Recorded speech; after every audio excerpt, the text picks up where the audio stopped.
interest of the participants on this topic, wherein we have had enormous number of questions on various tables. Sir, how do we file? What is the difference in 8D? Is the difference in 8D right? What is the figure that I have to really figure with respect to IT's reversal reclaim statement? Whether those details needs to be brought into. So various types of questions are flowing in. But before we really go on to the questions, let us take a quick look on what we discussed in part 1 of the discussion. Let's take a quick look on what we really have to say about GSTR-9C, and then we will take up the question so that there will be a lot of clarity that would be coming forward from the various discussions that we would be having today itself. Right? So I would be sharing my screen, and you can please let me know once you are able to view the screen, please. So you can just give us a thumbs up in the Q&A box or a thumbs up directly to let us know that you are able to see the screen, right? So the centennial celebration, the 100th webinar of Zen Tax Talks, wherein thank you for your astounding response with a lot of thumbs up over here. So, right. So one more thing that we would like to add over here is, whatever are your feedbacks for the days going forward, whatever are your feedback with respect to the Zen Tax Talks or any of the services of Zen Tax Clinic, we are open-minded to hear from you, because your feedback is what is really driving us. And whatever is your feedback with respect to Zen Tax Talks, whatever is your feedback with respect to the various services of Zen Tax Clinic, the Zen Tax portal, whatever it is, please do get back to us, because your feedback is what is really driving us in the way forward. So a quick recap of GSTR-9. So we discussed about the turnover applicability of GSTR-9. It is the turnover of rupees 2 crores and above for which GSTR-9 is being made applicable, and the turnover of rupees 2 crores has to be looked at the pan-India level. That is the aggregate annual turnover, not just with respect to the particular state, but with respect to the country as a whole. So at a macro view of GSTR-9, we have 19 tables. So sir, it is not a full-fledged session of GSTR-9, because GSTR-9 was already handled in part 1 of the webinar. If any one of you want a very detailed deliberation of GSTR-9, you can view the entire video in our YouTube channel. The entire video has been uploaded live on our YouTube channel, so you can as well refer to the same. Today, it is about a quick recap of GSTR-9, so that we would be able to understand very well the linkage between GSTR-9 and 9C, and how we will ensure that we are able to file the annual return, both 9 and 9C together, which will not trigger any automatic notices. So with that objective, to ensure that we are not getting any notices in the future, and at the same time to also ensure that we are complying with all the instructions given with respect to the filing of 9 and 9C, and also how do we really practically take such details, is also being factored into for the purposes of today's discussion. So for the macro view of GSTR-9, we have the basic details in table number 1 to 3. We have the details of outward supplies in table number 4 and table number 5. The details of input tax credit contained in table number 6, 7 and 8. Table number 9 talking about how much is the total tax payable, how much is the tax already paid, which is an auto-populated figure, the difference between tax payable and tax paid, if at all, if there is any tax to be additionally paid. Table number 10 to 14 talking about transactions of the financial year 24-25.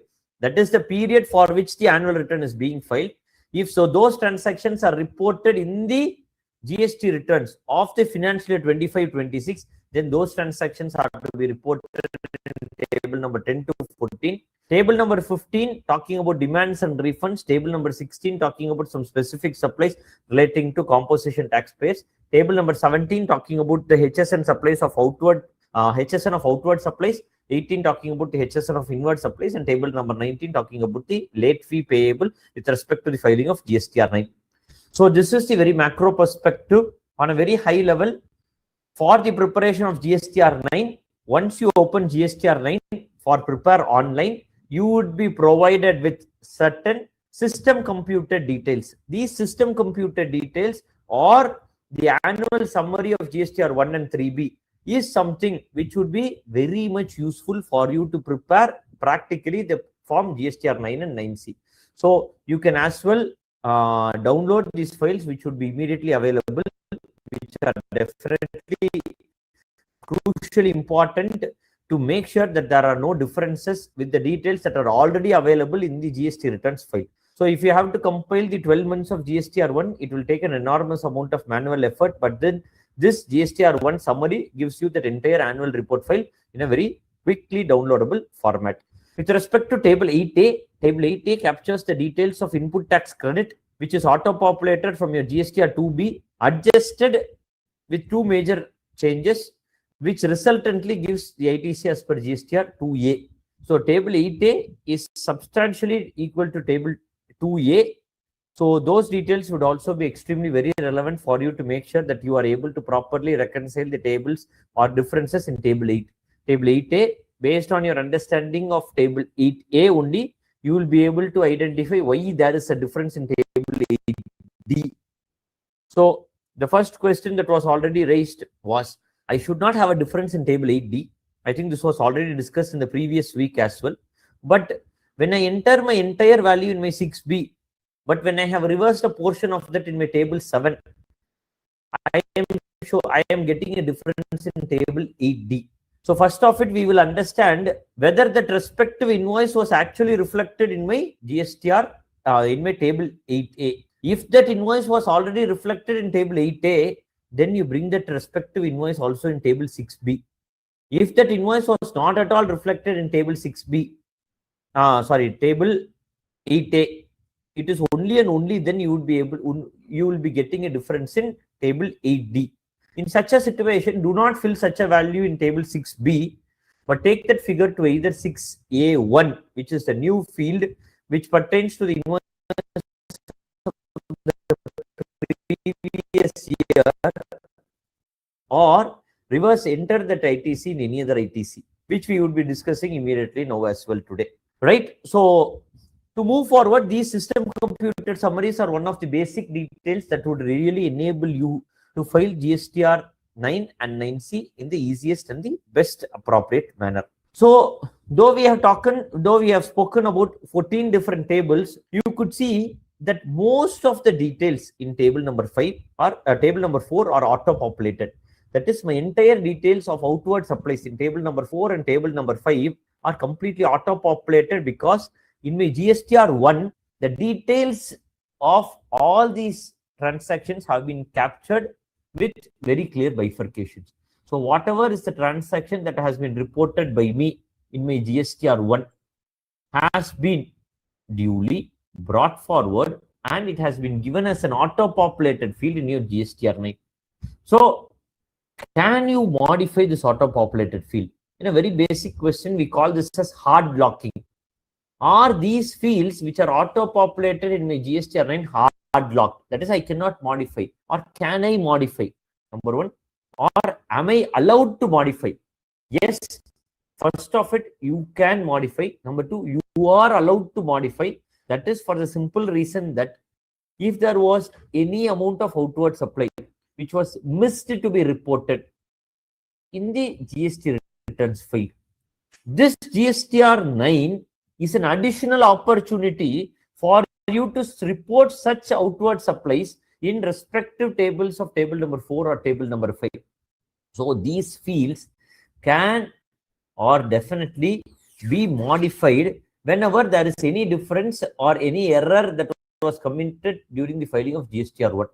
So very similarly with respect to GSTR3B values as well, there are some values from GSTR3B, particularly with respect to the supplies made through or by an e-commerce supplier, and the transactions with respect to the reverse charge taxes paid, which have been auto-populated in your GSTR9. Say, for example, at the filing of GSTR9, you note that for certain transactions, the tax on reverse charge is yet to be paid. Do I make the payment of the same in my GSTR3B, or can I report the same in my GSTR9? Yes, you can very well report the same in your GSTR9, in which situation you will modify those auto-populated fields which is already brought into your GSTR9. So it is rightly right. You are allowed to modify the values auto-populated in GSTR9 to make sure that you are better compliant. But some people, I have understood, are also adopting to a different approach, that they will delete all the auto-populated fields and then start everything fresh, which I would definitely not suggest, for the simple reason that if you want to modify any of the auto-populated fields, make sure that you have the sufficient and appropriate workings for the same, so that department will definitely raise a clarification that this is the auto-populated field. They will not say that this is the auto-populated field, why you have changed, but the departmental notice may be raised to say that this is the this is the value that is brought forward from your GSTR-1, but this is the value that you are reported in your GSTR-9. Why such a difference? So any modification to your auto-populated fields can, or I will also take the right to say, will trigger a notice from the department, and therefore it is extremely important that any person who is filing or filling GSTR-9 has to maintain a proper reconciliation for the auto-populated fields with the value that is now being shown in your GSTR-9. So table number 4, we have seen there are some multiple breakup of B2B, B2C, export with payment, SEZ with payment, and then in table number 5 we have the export without payment, SEZ without payment. So all these supplies, all my outward supplies are brought in table number 4 or table number 5, and my tax liability and reverse charge mechanism is also brought under table number 4. As we discussed last week, one addition to table number 4 is 4G1, where supplies on which the e-commerce operator is required to pay tax as per section 9 subsection 5. Where in situations like a restaurant, say for example, a restaurant is supplying the goods supplying the services through Swiggy or Zomato, as the case may be. Swiggy or Zomato, being an aggregator of restaurant services, is liable to discharge the taxes under section 9 subsection 5 of the CGST Act. In which situation the restaurant would not be reporting the turnover here, but it is the e-commerce operator, that is a Swiggy or Zomato, as the case may be, would be reporting such transactions in 9 subsection 5. That is under 4G1, which is a new field inserted into table number 4 of GSTR-9. Very similarly, where me as a restaurant have supplied the goods through an e-commerce operator, me as a restaurant would show such transactions in table number 5 C1. I will not be paying the tax. The tax has been discharged by the e-commerce operator, but it is forming part of my turnover. Therefore, I need to make sure that even though I have not paid the tax, I am not able to make the payment of tax itself under the provisions of 9 subsection 5. Even in such a situation, the turnover on which my e-commerce operator has paid the tax should be reported under 9C1, which is also a new table. Then we have the table for reporting the turnover of exempted supplies and nil-rated supplies, and any situation that you report exempted or nil-rated supplies, make sure that you have sufficient and convincing evidences to prove that it is an exempted or nil-rated supply, because any value reported as an exempted or nil-rated supply requires reversal of input tax credit, as is provided for under section 17 subsection 2, read with section 17 subsection 3. Therefore, there are many notices today where there has been an exempted supply or a nil-rated supply reported in GSTR-1, GSTR-3B, or as the case may be in GSTR-9, but no reversal of input tax credit has been done at all. When there has not been any reversal of input tax credit, when I talk about reversal of input tax credit, Rule 42 and Rule 43 of the CGST rules very clearly provide that exclusive input tax credit attributable to the exempted or nil-rated supplies needs to be fully reversed, and in addition to that, common credit, that is credit which is not specifically attributable to exempted supplies, credit which is not specifically attributable to taxable supplies, needs to be proportionately reversed based on the proportion of nil rated plus exempted turnover divided by my total aggregate annual turnover. So this formula is also provided for in Rule 42 and Rule 43 of the CGST rules. Therefore, any situation where nil rated or exempted supply is being reported, then reversal of input tax credit will be called for by the department. Why do I really stress on this point? Because in many situations where I have seen that there has been some practice that when turnover is not matching between GSTR-9 and 9C, that value is being reported as a nil rated or exempted supply in my GSTR-9, which practice is absolutely incorrect for the very simple reason that you would not have reverse input tax credit.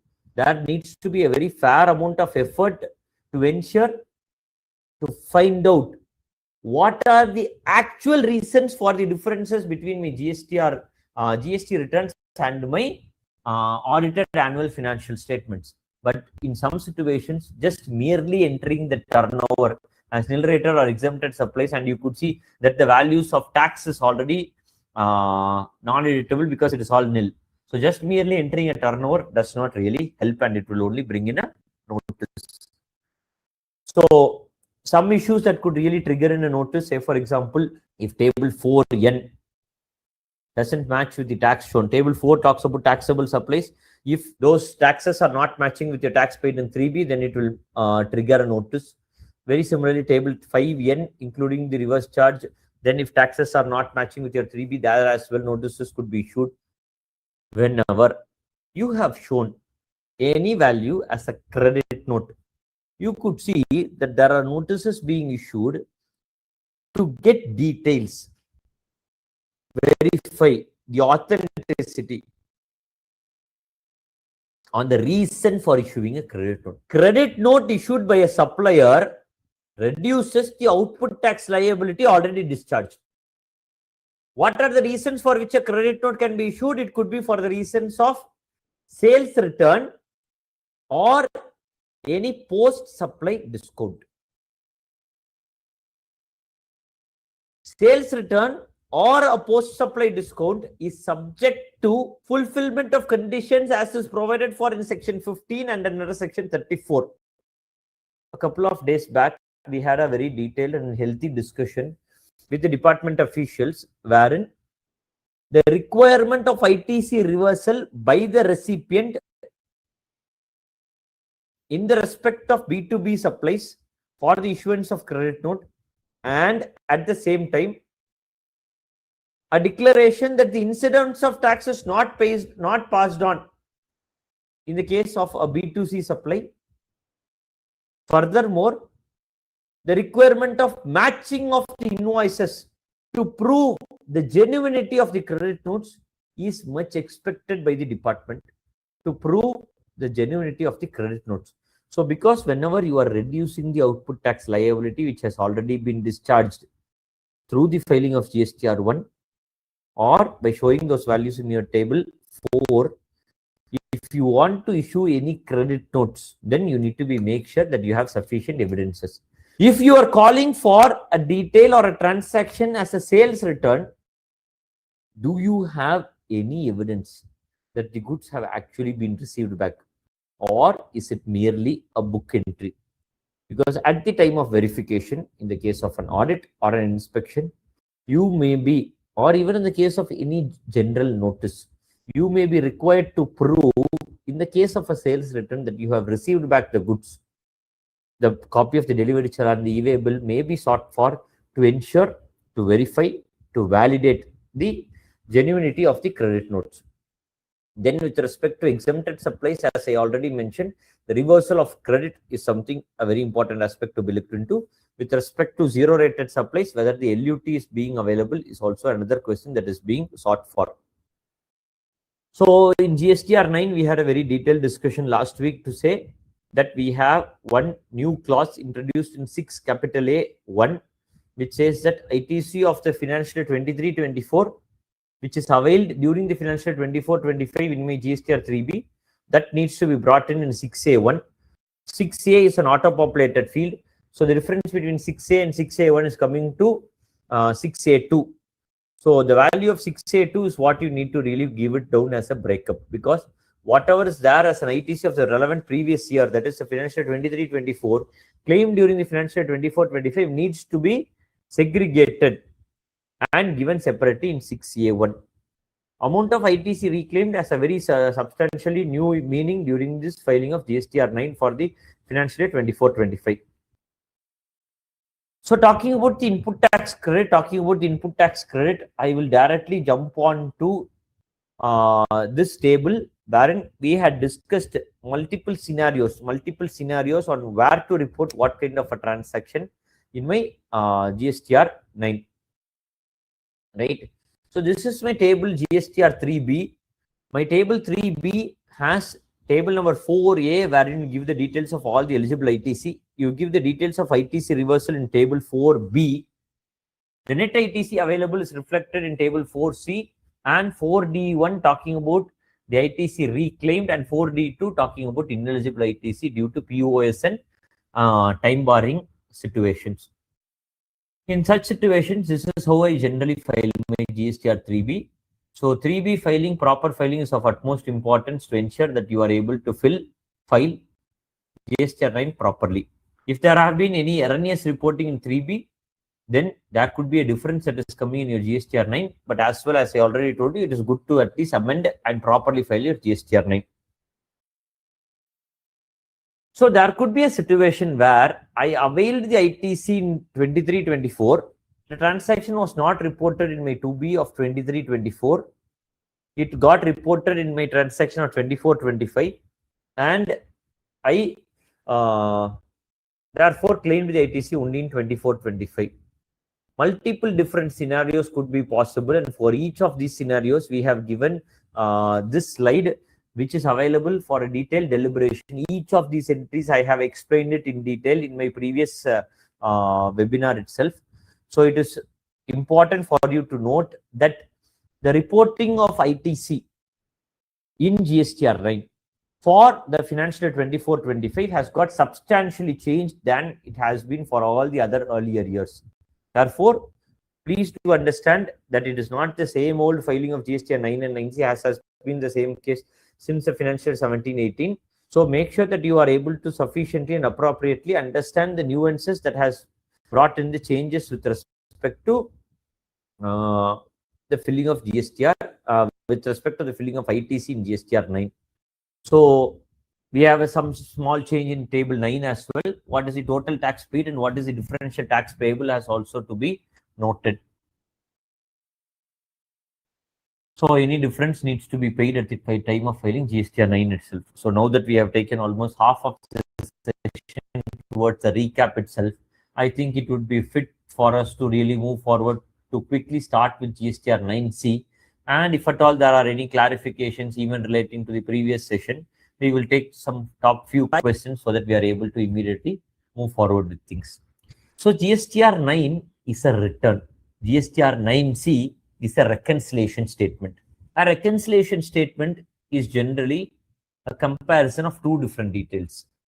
When I talk about bank reconciliation statement, it is a comparison of the bank statement which is available as per the bank and the ledger of the bank account as maintained by me. So books of accounts maintained by me versus the books of account maintained by the banker. If I do, that is what I call it as a bank reconciliation statement. With respect to GSTR-9, there is a part of the reconciliation even inside my GSTR-9 itself, which is particularly with respect to my GSTR-2B or my GSTR-2A. So table 8A itself is providing for some reconciliation. That is between the ITC auto-populated based on the transactions reported by my supplier vis-a-vis the transactions on which I have claimed the input tax credit. That matching is already coming in my table 8 of GSTR-9. So reconciliation statement in 9C, what is furthermore required than the 14 clauses which are very much detailed in my GSTR-9. This reconciliation statement is about the reconciliation between my books of accounts and what I have filed in my annual return. Annual return, you have filled in the details based on what is the language as per GST. That is, you have spoken about your outward supplies with respect to B2B. B2C, SEZ, export. All these are transactions of how I would be reporting the transactions in my GST returns. But when it comes to my books of accounts, the way in which my ledgers are maintained are completely very different. I will have my total turnover. I will have some of my branch transfers which are reported under a separate ledger to be offset at the time of filing or reporting the financial statements. Then I will have some credit notes which I can immediately pick out, but it is not maintained based on B2B and B2C, because my ledgers are generally not maintained in that manner. Therefore, in such a situation, Therefore, in such a situation, what we really look for in 9C is reconciliation between the books of accounts and the annual return. The language of GSTR-9C will completely be based on books of accounts.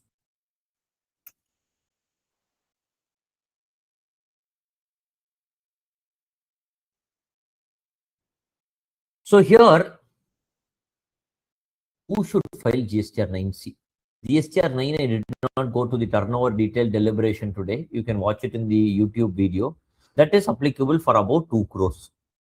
Some fine nuances as well are discussed in the previous session, which is available on our YouTube channel. With respect to GSTR-9C, it is provided for in Rule 80, which talks about my annual return. Every registered person, except certain few people, whose aggregate turnover during a financial year exceeds 5 crore rupees, shall also furnish a self-certified reconciliation statement as specified under section 44 in the form which is called as GSTR-9C, to be filed along with the annual return on or before the 31st day of December. So we have only one date for both the annual return and the reconciliation statement. It is not that the annual return will be filed separately. 10 days, 15 days later, I will prepare and file my reconciliation statement. No, the law requires that both GSTR-9 and 9C are filed within the 31st of December. And in respect of those taxpayers who have an aggregate turnover above rupees 5 crores. So when I talk about 5 crores, generally, can I say that every e-invoice dealer is required to file 9C? Yes or no? I would just like to have a very quick answer from the audience. Can I say that every every e-invoice dealer is required to file GSTR-9C? Can that be the interpretation? We have a yes, we have a no, right? Thank you, Chinappan sir. Thank you, Ramarao sir. Yes, sir. So whether it is a yes or a no, e-invoice applicability limit is also rupees 5 crores. But with respect to e-invoice, it is the turnover of any preceding financial year which has exceeded rupees 5 crores. Say, for example, the turnover of the financial year 2021. Sorry, let me take 1920 was 7 crores. Even till today, the person has to be an e-invoice. He has to generate an e-invoice, because e-invoice restriction, e-invoice applicability limit is based on any preceding financial year. But with respect to GSTR-9C, if you could see in the slide, it talks about during a financial year. That is, if the turnover of 1920 was 7 crores, but my turnover of 24-25 was only 3 crores. Should I file my 9C? Is it required that I file my GSTR-9C? Many people have said yes. Many people have said that when my GSTR-9 is whenever my e-invoice is applicable, then GSTR-9C is also applicable. But now you can finally note that there is a difference, that not all e-invoice dealers, taxpayers are required to actually file their 9C. It is basically based on the turnover of the financial year 24-25. Right. Thank you for your enthusiastic answering. So there are so many answers, many people. I just go back to the slide, and then before I come back also, there are multiple answers. People are really answering. People are very much actively participating. That is really one of the biggest motivation factors for keep doing these sessions again and again. So can I file this GSTR-9C online directly? I go to the portal, I open a form. Can I fill the details and submit it? No. GSTR-9C can be filed only offline using the offline utility. You have the version 2.8, which is the latest offline utility. The offline utility that I used last year, can I copy paste that same Excel file, use it for this year, generate the JS1? No, not possible. Last year, I think the version was around version 2.6. Today, this year, the version is 2.8, and therefore, you will have to refer to the latest utility. Use this latest utility to ensure that you are able to properly file your GSTR-9C. Right. So we have been getting many of messages, mails asking for the reference material. Definitely, the reference material is the GST Act and the rules thereunder. And all these videos are now available on YouTube. So you can refer back all these videos back on YouTube so that it can be your reference material once again. So one more important restriction with respect to 9C is, sir, 9, I have a problem. I have difficulty in giving the breakup for table 6 with respect to the breakup of ITC. I have some doubts. Can I file my 9C alone? No, not possible. Only after filing your GSTR-9, table 9C itself is open, and therefore you cannot file your GSTR-9C without filing your GSTR-9. So you go to annual return. There only in 24-25, you have the option to prepare offline. Initiate e-filing is after you have prepared offline to upload the JS1, you can initiate e-filing. But no prepare online, like as you could see on the left-hand side of the screen with respect to GSTR-9. GSTR-9, you have the option to prepare online in the portal itself directly. But with respect to GSTR-9C, you have to only adopt the prepare offline methodology. So it is a reconciliation of the audited financial statements with the annual return. It is to identify the unreconciled differences and also to compute the tax payable due to unreconciled differences. One more important aspect with respect to GSTR-9C is that you have the option to upload any attachment as well. Therefore, if you have any reconciliation detailed differences, give out all those reasons. Give out all those detailed reconciliation into this GSTR-9C file so that it would be a very important substantiating factor when any notice is given at any later point in time. So with respect to 9C, we have table number 5, 6, 7, and 8 talking about reconciliation of turnover,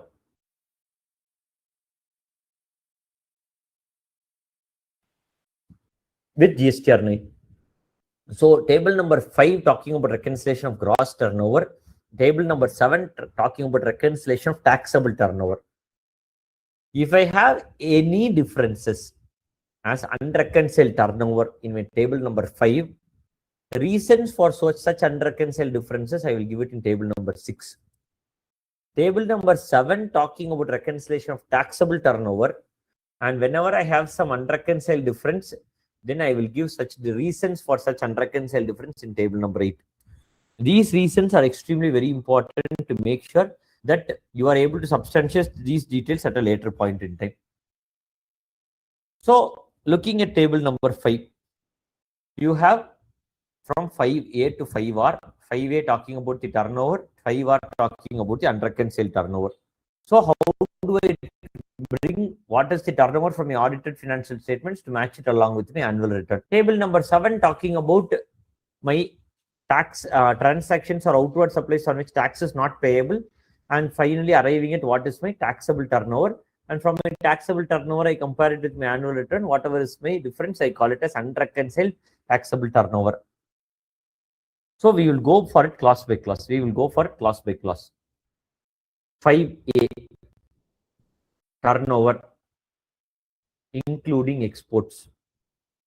As per the audited financial statements for the state, right? So which turnover should I bring?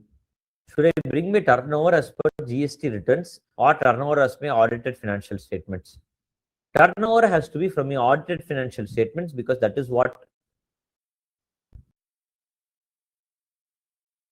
is very specifically provided for in table 5A. So my other income, I have revenue from operations. I have other income also in my audited financial statements. Should my other income also be brought in here? No. Your dividend received, any sale of capital asset, profit or loss on sale of capital assets, any foreign exchange gain, these will not come under my other, will not come in my turnover at all. These should be adjusted in my table 5O. I will talk about 5O also. Right? Sir, when I'm talking about my turnover, do I talk about the transaction on which I pay tax? Say, for example, on my reverse charge transactions also, I make the payment of tax. So should I include that in my turnover? Absolutely not. Whatever transactions you have received and you have discharged the tax and reverse charge mechanism is not to be covered under the term turnover. Exports, yes, it has to be included in my turnover also because very specifically clause 5A says turnover including exports. So what are the adjustments? First of it, unbilled revenue at the beginning of the financial year. What is this unbilled revenue at the beginning of the financial year? So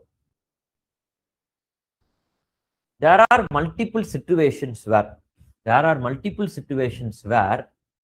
this is treated as revenue in the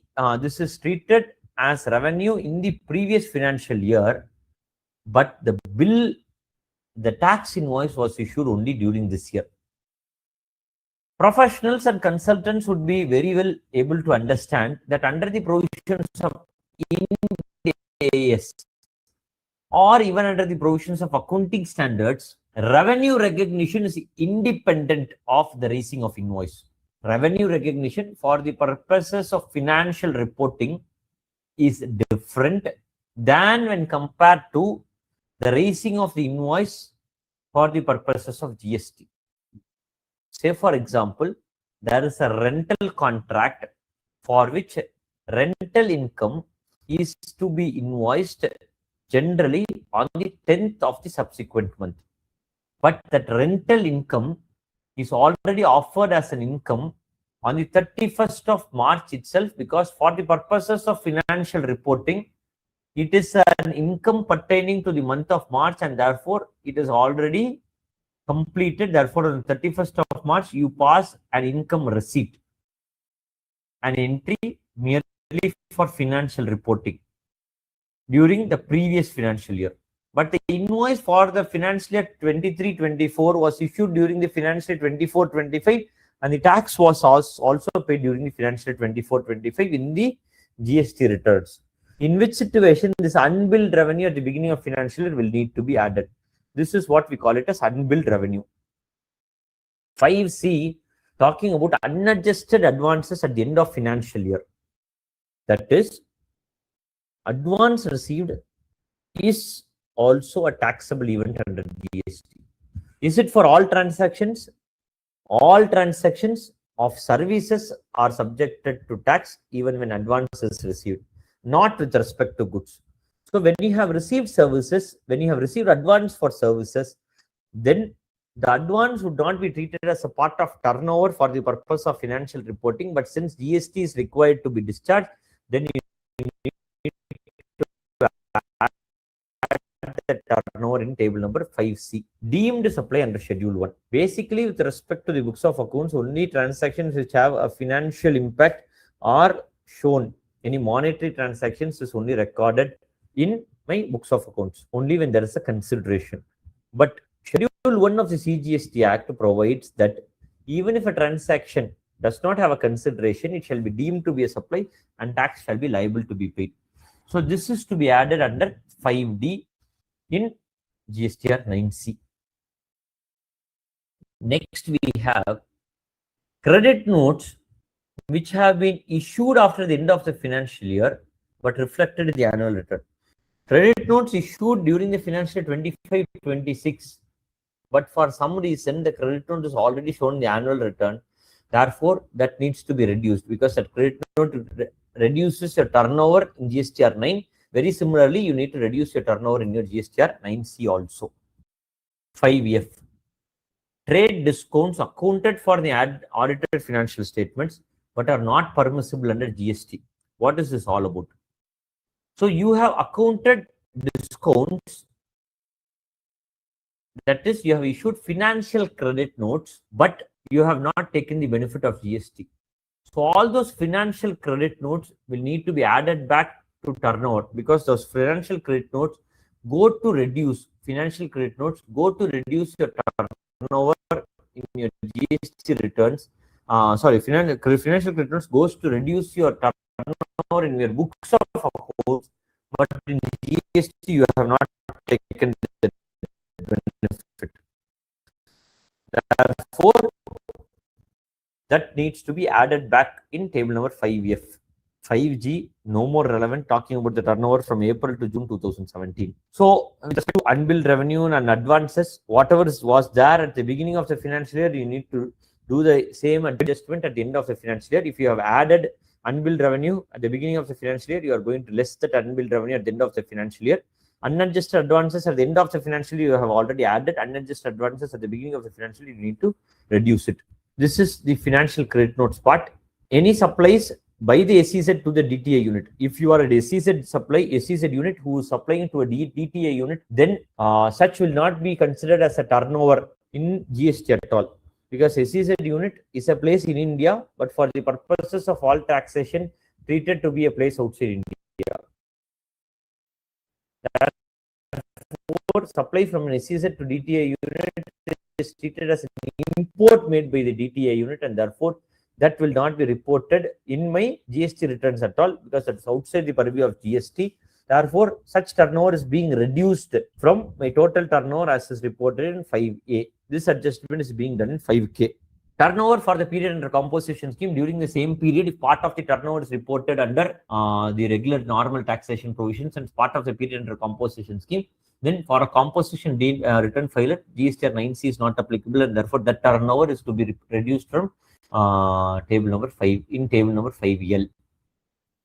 Adjustments in turnover under section 15. Section 15 talks about the valuation provisions under GST. If there are any adjustments to valuation provisions, then such adjustments needs to be adjusted in table number 5M.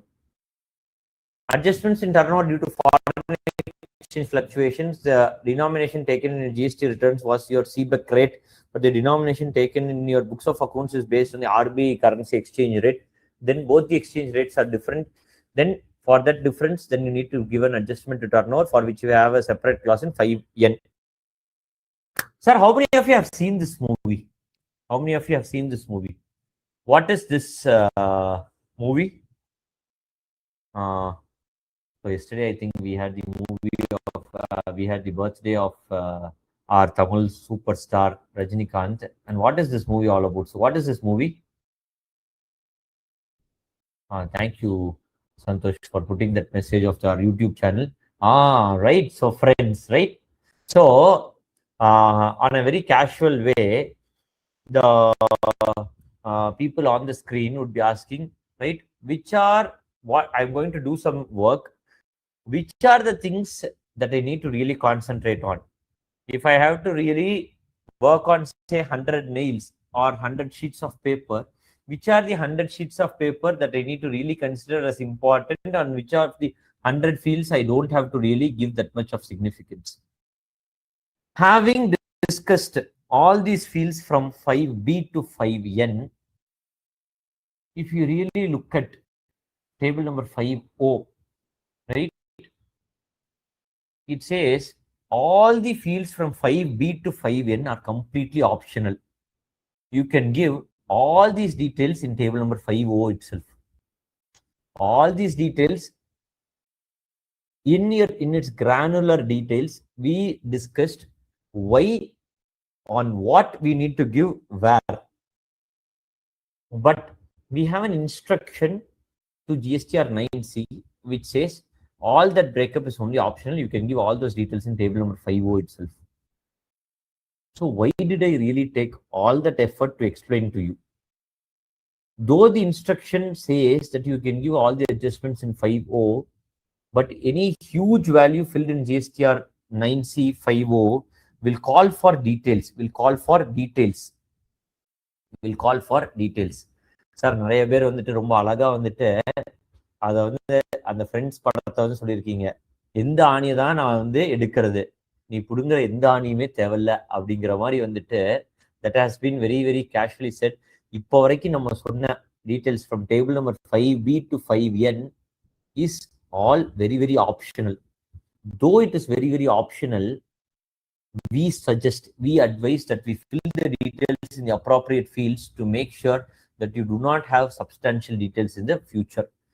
So 5.0 provides for any other adjustment, but give all the details in the appropriate field so that you don't have any other notice in the future. So annual turnover after adjustments as above. So 5A adjusted with all the details gives you 5P. 5Q is the turnover which is brought forward from your annual return.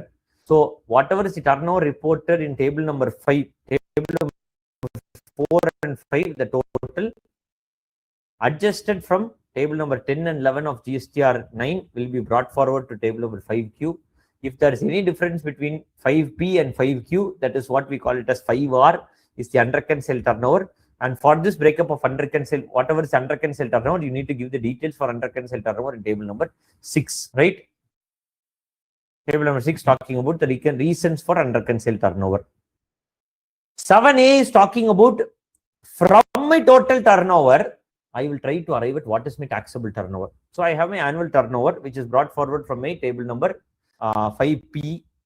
And from my 5P, I will reduce certain values. I will reduce the values of exempted, zero rated without payment of tax, transactions on which tax has been paid by the recipient on reverse charge basis, transactions on which my e-commerce operator has paid the tax. Then I arrive at what is my taxable turnover.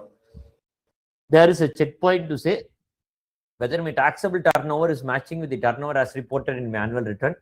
If my taxable turnover is also not matching with my annual return, then I will have my unreconciled taxable turnover. And when I have unreconciled taxable turnover, then I need to give the details in table number 8. Table number 9 talking about the rate-wise liability.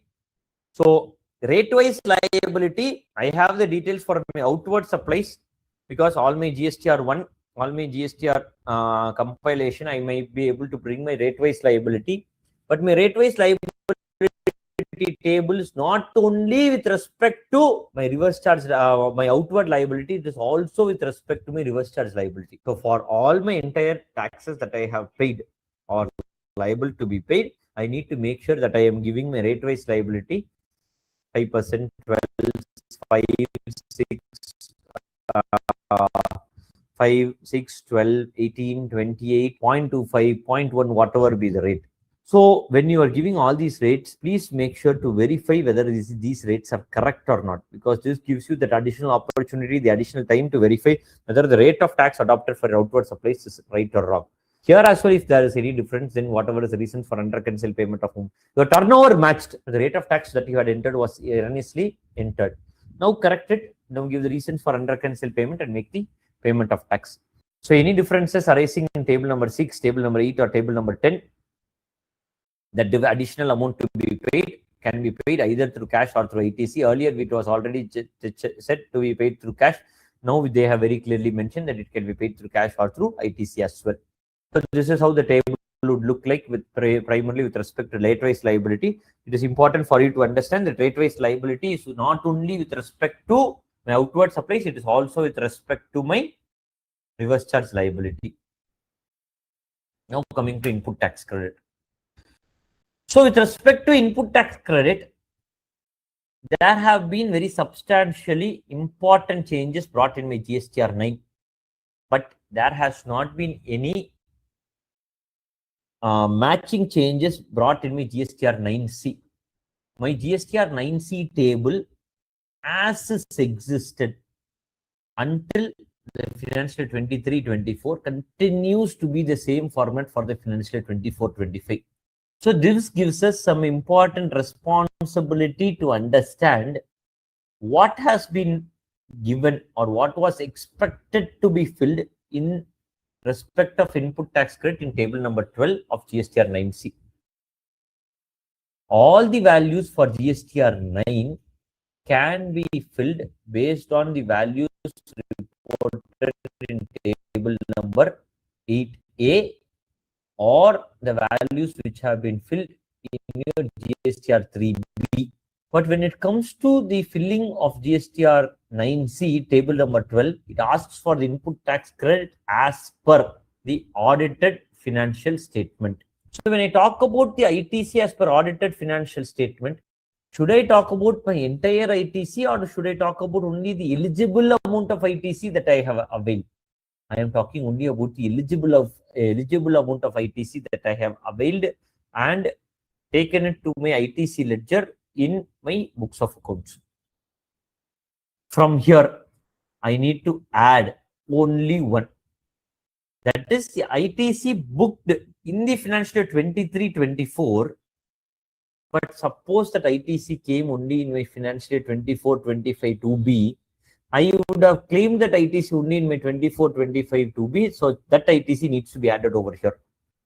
Then my ITC booked in the current financial year, but to be claimed in the subsequent financial years. That is ITC booked during 24-25, but claimed only in 25-26, that will be reduced. This will be giving you the net figure as per the audited financial statements. And this will be compared with the ITC claimed in annual return. So there could be reasons of differences between the audited financial statements and the annual return figure, because with respect to the annual return, the ITC has been claimed based on 2B, but here it is with respect to books of accounts, and therefore that unreconciled ITC, if at all there is any figure, you need to give the details in table number 13, which asks for the reasons of unreconciled, sorry, not unreconciled turnover, unreconciled ITC with respect to table number 13. So then we have the reconciliation of net ITC, which talks about, this table number 12, the same breakup that I have now explained. So how that value from GSTR-9 would be brought until the previous year had the total ITC of that entire financial year.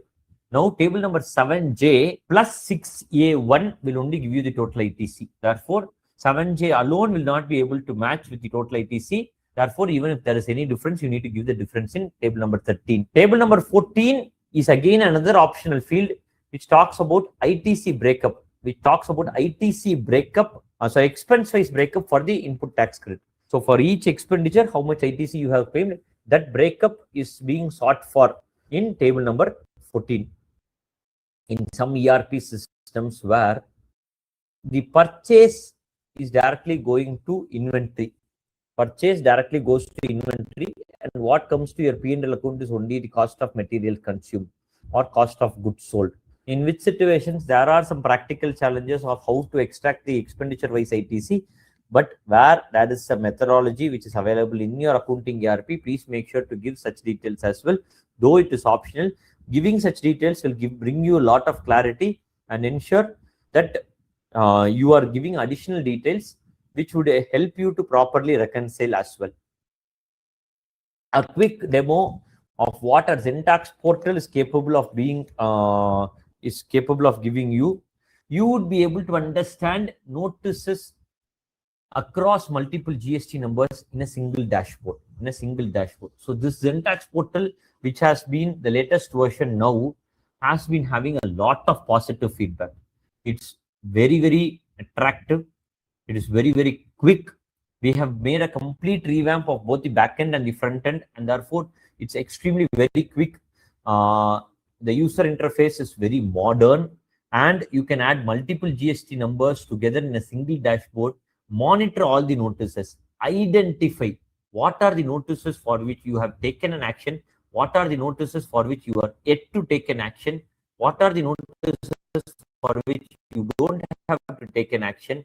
So any notices that are already overdue, all these things are made very quickly available to you. if you want to monitor all the notices, some notices, say for example from the CGST, are given manually.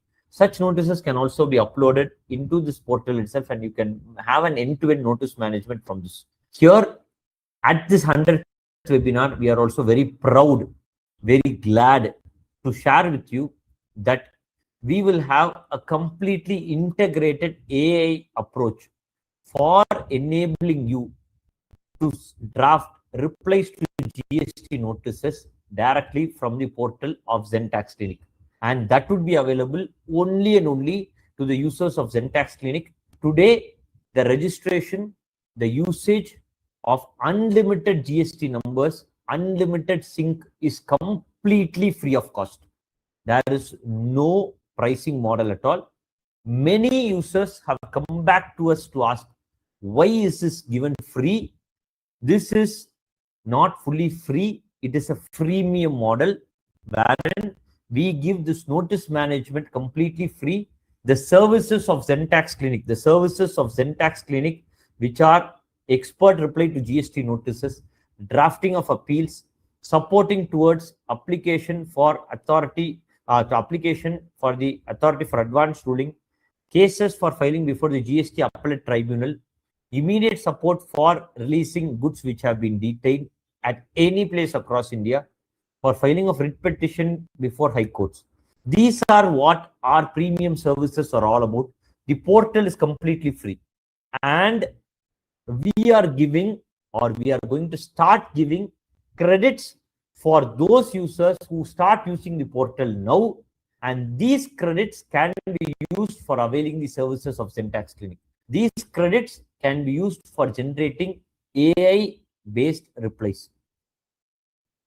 We will be very, very confident to say that our AI, the Zentax AI, which is powered by one of the industry leaders in AI, that is Jumru Technologies, who is far, far, far, far ahead of any AI reply that you can get from ChatGPT, Gemini, Claude, or whatever is the LLM that you could use.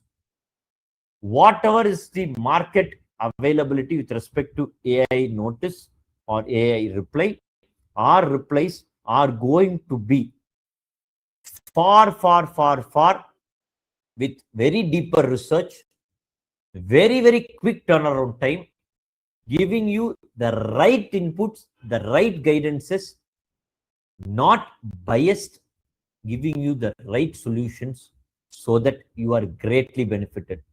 All these are going to be integrated with the Zentax portal. Early users, early registrants of Zentax portal would be able to get the first-hand usage, would be able to get credits for using the AI portal, generating replies for GST notices. These credits can well be used. Therefore, register and make use of the Zentax Clinic portal at the very earliest. And furthermore, you also have the compliance monitor. Say, for example, you are a GST consultant filing GST returns of multiple entities, or you are a corporate having multiple GST numbers. You want to view whether all your GST returns, GSTR-9 and 3B is all filed appropriately. You have the compliance monitor also provided completely free of cost. So all the features in the GST portal are completely free of cost. From the GST portal, you can create a support ticket and you can immediately reach out to us for any support. Any feedback you have, I am giving you my contact details immediately on the screen today. And if you have any support, you can reach out to us, because your feedback, your clarifications are what is actually driving us in the way forward. You can get solutions also from the portal itself. And coming to the last slide of GSTR-9C, which is talking about the late fee, payable and paid. This we did not have until the last year. So for GSTR-9C also, there will be a late fee from this year. Therefore, make sure that all your GSTR-9 and 9C are filed appropriately on time. So this is our contact details of the Zentax expert team, our support team. Any clarification you have, you can always reach out to us at this number. Our support team, you can also share my contact details in the chat box itself. So you can definitely reach out to me very personally as well. Give me a message on WhatsApp or on SMS so that we will be able to get back to you with any of the clarifications with respect to the portal or any of our service support. Now, taking a few questions, we have enormous number of questions. So thank you for very positive feedback, Ramadurai sir, Suryanarayanan sir, right? Sir, Suryanarayanan sir, you don't have to pay first to use the Zentax portal. The Zentax portal, the notice management portal is completely free of cost.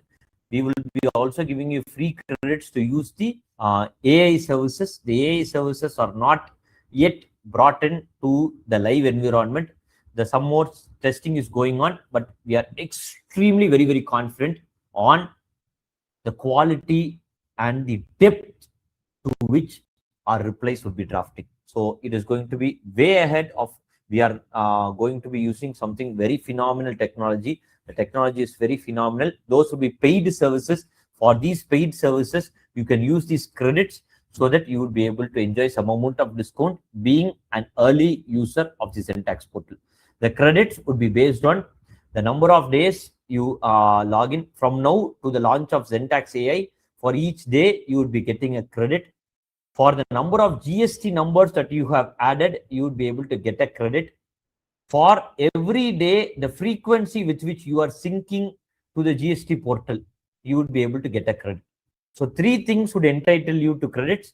That is, the day from which you register to the Zentax portal to the date on which we launch the AI, till that date, you would be able to enjoy credits daily. Number 1. For each GST number that you add, you would be able to enjoy a credit.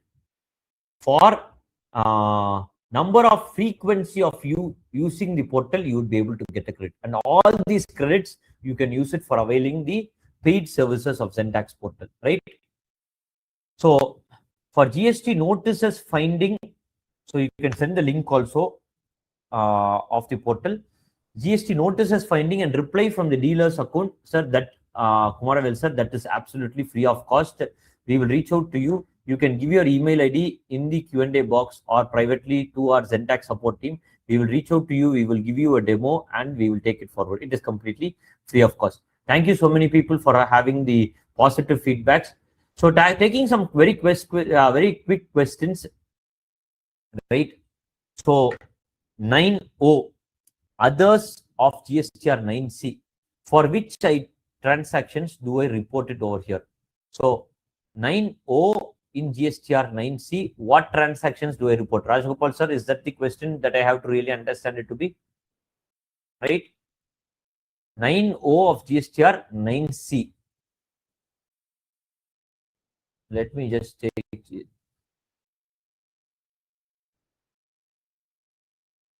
9O, others. 9O is talking about my reconciliation of rate-wise liability. In reconciliation of rate-wise liability, there is no, if you have any other transaction, then you may consider, but otherwise it is not required. Only if you have any specific transaction, you will have to refer to that. So thank you so much, Anandaraman sir, for sharing your email ID. Thank you so much, Kumaravel sir, for sharing your email ID. We will definitely reach out to you. We will have Mr. Santosh and Jnana Prakash to reach out to you very immediately after this session. So very quickly to another question. At the time of filing 9C, audited balance sheet turnover included in direct income and indirect income, is it included in 9C table 5A? Or I mentioned only revenue from operations mentioned in table GSTR-9C. Sir, our suggestion is that you include only your revenue from operations. All the other things you add it in table number 5O, right? Your other income, to the extent it is applicable for GST, add it under 5O. Otherwise, do not include it at all. Only revenue from operations, you include it in table number 5A. HSN breakup for inward supply is mandatory or not? HSN breakup for inward supply is optional. HSN breakup for outward supply is only mandatory. At the time of filing 3B, exempted sales shown in B2B zero rate sales column, not mentioned in exempted sales in 3B. So in GSTR-9, this turnover auto-populated in table 4. So should I show it in table number 4 or table number 5? For better disclosure, for better control, we would suggest you store it in table number 5. Have a working reversal of input tax credit. Only then your rate-wise liability would also be better matched. Therefore, show it under exempted supply in your annual return. Thank you, Rajagopal sir, for your congratulations to our 100th webinar. Right. So, some more questions. Right. In GSTR-9, the difference appearing in 7J may be due to ITC reversal. I think I already answered this question. We will take one last question since we have already reached past 12:15. So during the month of August 2024, IGST credit notes exceeded B2B invoices and debit notes, resulting in negative IGST ITC. Okay, great. So you would have made the payment, right? Since no IGST balance was available in the electronic credit ledger, the excess IGST ITC reversal was paid through cash ledger, duly noted in table GSTR-9. Table namely point 4, that is details of tax paid as declared in the returns. That is, tax paid is already auto-populated, which cannot be edited, right? Under table number 9A2 and table number 9A6, payable and tax paid, has also been included the above figures. But it is not outward supply in the hands of the recipient. Where to show it in GSTR-9 to avoid the difference in such situation? Sir, in such a situation, your tax paid would be in excess of tax payable. Rajagopal sir, you can confirm my understanding that for your question, when there is an excess reversal of ITC, then what is the ITC available in that particular month? Say, for example, my ITC in that month is 10,000. ITC reversal or any due to credit note reversal was in excess of the 10,000 ITC. Then that negative ITC will also come as tax payable. That negative ITC, when it comes as tax payable, I have paid my IT tax in GSTR-3B. This is also coming in my table 9 as tax paid. But this is in excess of my tax payable. I will have a problem only when my tax payable is more and the tax paid is much lower. Then I will have to give a reasonable explanation to say why I have not paid the due tax payable. But here in a situation where my tax paid is higher, I will not be much worried about it, but make sure you have a proper reconciliation reason as to why you have already identified the reason, and therefore this should be sufficient for us to explain at any time why you have made the excess payment of tax and we have not claimed a refund on this transaction.